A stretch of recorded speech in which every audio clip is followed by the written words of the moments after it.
There's one thing that's bothered me about Dallas's play throughout most of the season. It's been pretty passive in a lot of these situations. Huge shatter! 4-man down, 4-man dead! That's Mickey setting it up. What a play.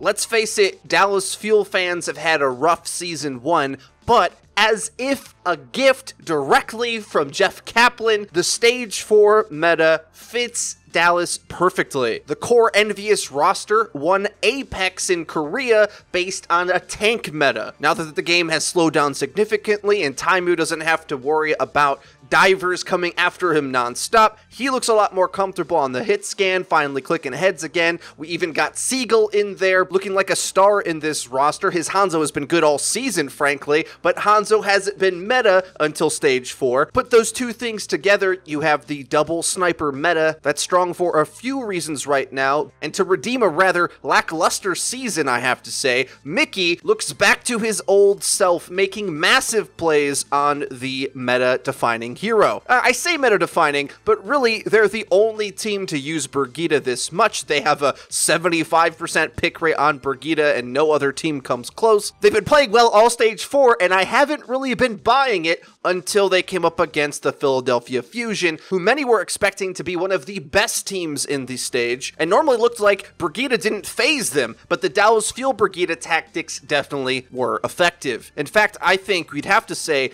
they look like the strongest Brigitta-enabled team in the entire league right now. They might even make the stage playoffs, which is an outrageous statement to make, but this very well may be their meta. To highlight this, we're going to take a look at a few key team fights where Dallas used these tactics to turn the table on the Fusion. I have to imagine that a lot of teams are going to be watching this tape quite closely because it seems Dallas is the team that's really in control of some of the strongest elements of the meta right now. After a lightning speed King's Row attack with their double sniper, we thought we might be in for a really long game of King's Row. After Philly was marching up the streets phase themselves, but Dallas swapped to the Brigitta, which is going to be causing them major problems. Keep in mind, they have 4 ultimates that they're sitting on, and Dallas Fuel only has Transcendence. Not really excusable for them to lose this, but we'll see that the space near the objective that Mickey's Brigitta commands is causing for some big problems for the Fusion. First, EQ's Whole Hog gets stunned. They were planning on that to break the shield and set up for this engagement, but now they're looking a little bit lost, and with the Rhine and Brigitta controlling the front line, Sato can't find an angle for this Earth Shatter at all. Neptuno drops the beat, but it gets rivaled by the Transcendence, and no meaningful damage can be found. Sato gets pushed back on the Reinhardt. Finding their opening, they take him out and swing that fight entirely. Let's take another look back at that and see what they might have done. I think they had to go aggressive with Hot Buzz Self-Destruct in order to try to zone, maybe even get the Rhine's shield to turn, but they thought they were going to go in at close range and muscle their way through, but you just can't do that against a Brigitta. Their comp actually has better shield break, so they could have afforded to back off the card a little bit and play for picks on this engagement, but what they could not afford to do is muscle their way in against the Brigitta, who's always a threat. What is Sato going to do up close and personal against her? If he tries to drop the Shatter, there's either a shield or a stun awaiting him, and realistically, against the triple support, you can't meaningfully work down the tanks either. The only option they really had was to make a coordinated play with their ultimates into that engagement, or play more patient so they don't lose their Reinhardt, give up a little bit more space, and use their Roadhog to shred the shield, which was kind of the original thought with the whole hog at the start of it. This felt like an uncharacteristic mistake out of the Fusion, who I've seen them play a lot better against Brigitta, but it seems a lot of players, pros included, are not really used to the amount of space that a Brigitta makes. The area that she commands just by holding up her own shield, just like a Reinhardt does, and being a burst damage and stun threat in her own right. You always have to show respect to the Brigitta, or she's going to be providing a ton of value to her team. As we've mentioned in previous videos, of course, patience at range is the key, because the longer you don't have her swinging at something, she's not providing anything to the team. Muscling your way through is the surefire way to lose. Next, defense. I really like the squad-based approach that Dallas does in this series. Taimu and Seagull holding the halls and using that window in order to get some backstab damage forces Neptuno to pop the res, and all the while controlling the engagement and burning time off the clock. What's even cooler is how they go for these coordinated aggro pushes and are rotating their cooldowns. combos. This first poke up the street doesn't get them anything other than charging up the Earth Shatter, but it's keeping Philly in check. Controlled. It looks like a Mighty Ducks flying V formation with Seagull over the top,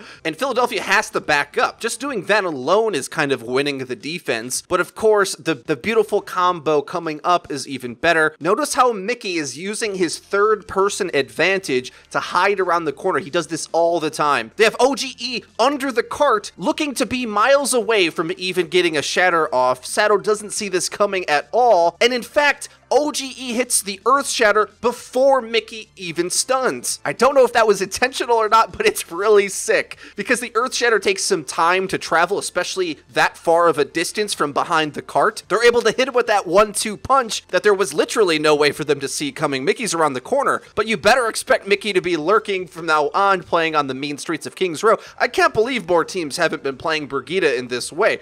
Almost no one's running Brigitta on Kings, but I think more teams will start to once they realize how you can abuse some of these third-person perspective mechanics in order to make some impenetrable defenses, especially setting up for these Brigitta-Rhine combos. On the final attack for Philadelphia, Mickey's up to his same shenanigans now, hiding from a different angle. And when your Brigitta plays this well to focus down onto the enemy Reinhardt, it's an absolute nightmare. This is why so many ranked players feel like they must have a Brigitta by their side, because good Brigitta play just hands down stops the enemy Reinhardt from progressing. The only thing Philadelphia could have done in that situation is just avoid the Brigitta and go get kills elsewhere at different angles. Pushing into her like that when she has the advantage on how you're going to be engaging is just a straight up nightmare. Moving on to the second map, this high horse strategy has given a ton of teams trouble. Houston got full held against this strategy when they played up against the Shock. Seoul hasn't looked too good against it either, but so many teams are looking to send flankers off into the distance to try to set up these incredibly elaborate dives. Dallas reminds all of us, Lucio is still a really good character, guys. As it turns out, if you get your brawl comp into brawling position and the enemy team's damage can't hit you in transition and they have to funnel in on you and their comp isn't built to brawl, you just win the objective flat out for free. The fact that more teams aren't using this Lucio Brigitta synergy in order to get the hammer swinging at brawl distances is just beyond me. We've seen so many teams try to run an elaborate dive comp against the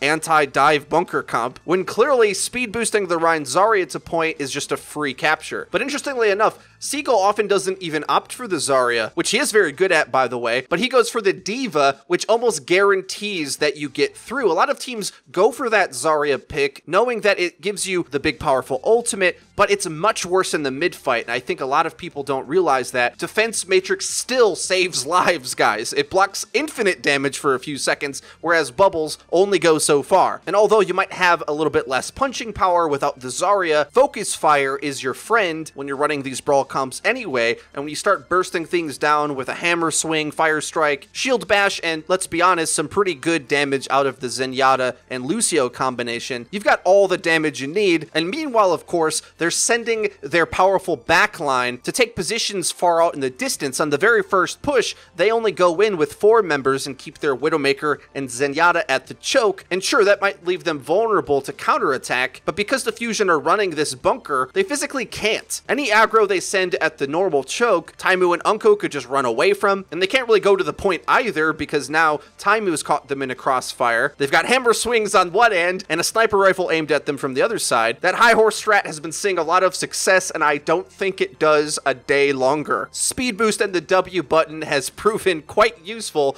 to get past all of the bunker halt spam, and of course a cool replay of Taimu clicking heads, always looking good on the second point as well, because they put so much pressure down onto the low ground right away, and they have the speed boost, which allows them to reach the point before Philadelphia even gets out of spawn. Taimu and Seagull are allowed to control the high ground for free. If you notice, they often do keep Seagull nearby Taimu in order to fend off any aggression, and from that high ground perch, if Taimu hits any headshots, the retake is just going to get wrecked. Not to mention the brawl comp is really good on the objective anyway. This defense side was quite a blowout as well, but a really odd setup on defense, and another innovation probably from Coach Arrow, where against the dive tanks and double sniper of Philadelphia Fusion, they put the Brigitta Rhine at the choke, punishing anybody that wants to dare come through there. Seago plays Enforcer at the windows to ferry away any squishies that dare poke their heads out there. But notice how all of the squishies of the rest of the team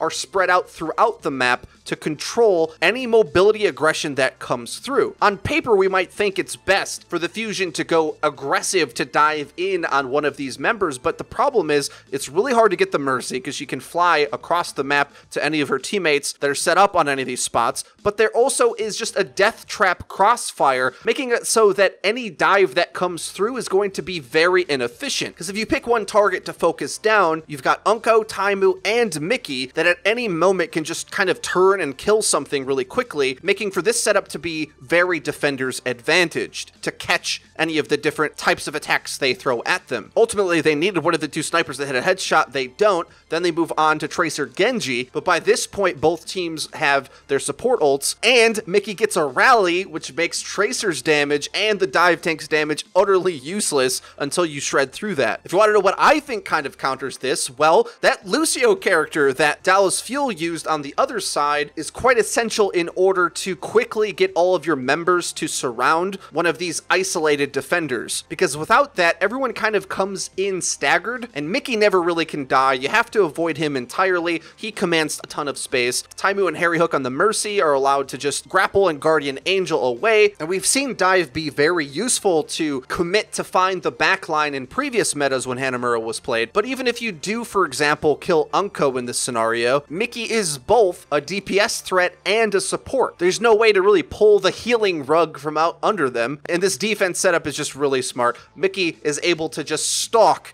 either of the flanker characters. EQO on the last fight can't even get a swing off of his Dragon Blade, suffocating defense from the Dallas Fuel, and a really cool and honestly different setup that we haven't seen. I don't think we've seen Reinhardt on defense on Hanamura in like forever, maybe years at this point. But hey, what I tell you, Dallas Fuel really are bringing the Brigitta strats. Now they do go on to the third map where they sub in Shadowburn, who utterly carries on Pharah, bringing the Fusion back into this series. They move on to Gibraltar, where both teams put up a decent attacking run, but I feel like the game was won in overtime. One clean engagement from the Fusion here at the end of the game could have rolled some more progress and pushed them into a map 5. Time ticking down, about to go into overtime. Shadowburn gets a scatter kill on Mickey, that's looking good, but Harry Hook is able to get away with the resurrection. Brigitta's back, and she's the queen of the cart. You can't fight her on the cart or you will get wrecked. Look at Sato go off into this room by himself as Winston. You can't take that duel. She heals herself, has armor, and does more burst damage than you. A Winston just cannot fight her at all. He had to run far away from that fight entirely and go find a squishy on the high ground, hopefully, to fight. But having your main tank get stuck into a dark alley against Brigitta is just asking for death. Credit to Mickey, CCing him a bit into the stairwell, and that's ultimately going to be it. If you don't have a Brigitta, you either have to fully focus her down on the ground or avoid her, and they don't do either. Sato gets stunned and killed before he's able to pop his Primal Rage that he just built. Mickey stuns Shadowburn as he tries to climb up the wall to try to escape the self-destruct, and with a couple of minutes to push in their overtime attacking round, you have to favor the Dallas Fuel, which isn't a sentence that we normally get to say quite often as fans. Not running the Brigitta on attack here, though. On attack, the double snipers has been the way to go, because it would have countered any Brigitta strats that they bring out. Realistically, Shadowburn being on the Junkrat makes them really weak to this opening, because Carpe is the only one who fights on those sightlines. Shadowburn is more equipped to blast down the tanks, which isn't really what they needed done, but that's what happens when you don't go for early scouts. You can't get your flex DPS on the right pick. Really cool stuff. Dallas Fuel finally found themselves a patch that can work for them. What are your thoughts on how they've been wielding this current patch? Can they make the stage for playoffs? Remember, the top 4 make it in. For Dallas fans, there might be some light at the end of the tunnel at the end of the season. If you enjoyed the video and you found it useful, please leave it a like. It really does help us out and let us know that you're enjoying the content. And if you haven't already, please subscribe, because we upload each each and every day, so go and hit the bell icon so that you get notified when our videos go live. Link in the description is our Twitter, where we tweet out news, updates, and dank memes. That's been it for me. I've been Freedo for Your Overwatch. I'll see you guys next time.